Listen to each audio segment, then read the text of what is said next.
is we want to add some functions like the basic functions, which is like printing the list, getting length of the list and stuff like that, right? Let's actually see how we can actually get the print the list, get the get the length of the list and stuff like that.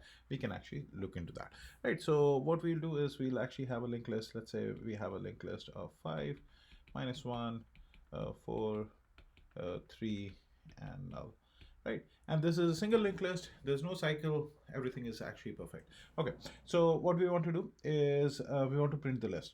So first thing what we'll do is we'll actually check if the head is actually null. We actually don't even need to check. What we'll do is we'll say that there is a temporary node, we'll call temp will actually start pointing to 5, and then what we'll do is we'll actually keep moving the temp. We'll keep printing the values. We'll keep moving the temp till temp actually reaches null. When temp reaches null, then our list is actually done. That's the basic thing which is done.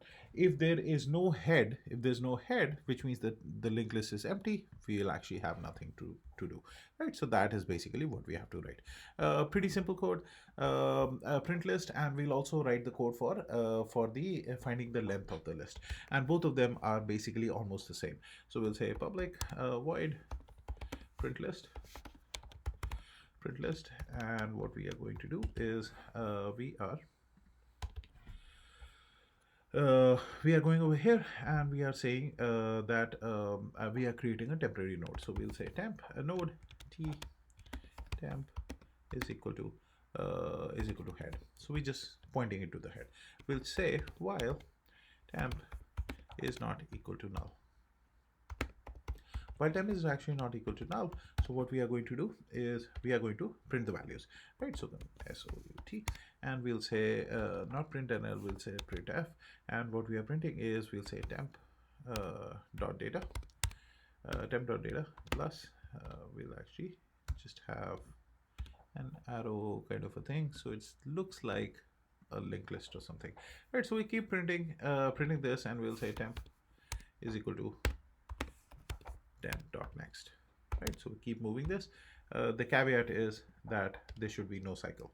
So it does all of that, and then once it actually reaches over there, in the end we'll just say command J SOUT, and we'll say print. What do I want to print? We'll just print null, right? That's all we'll print. So that should actually print our list. And the next function we'll actually do is finding the length of the list. I'll basically copy this and I'll just paste it, and we'll say public integer, and we'll say length. Public integer length, we'll actually have a temp which is actually equal to head. Then we'll say integer count or length is equal to 0. And while the temp is not equal to null, instead of printing it, what we'll say is we'll say length plus plus. We'll increment the count, and in the end what we are going to do is we are going to just return length. That should get our length. Pretty easy, there's nothing much to it.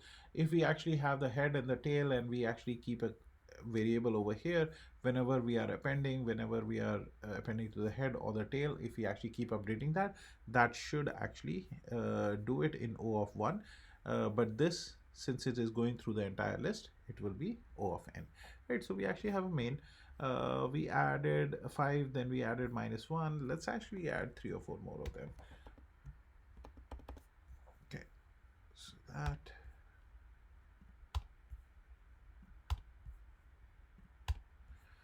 So we added -1, we'll add 6, we'll add 7, we'll add 23, we'll add 8, and we'll add 9, right? So these are the things, and then we'll say list dot print list, and we'll say command J SOUT, and we'll just get the length also.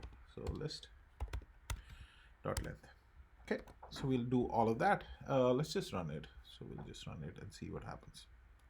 So we say 5, 5, and then -1, 6, 7, 23, 8, 9, and then null. and the length of this is 7. So 1, 2, 3, 4, 5, 6, 7. So that's it. Okay. So these are the basics. Let's actually go into the questions that people ask in interviews.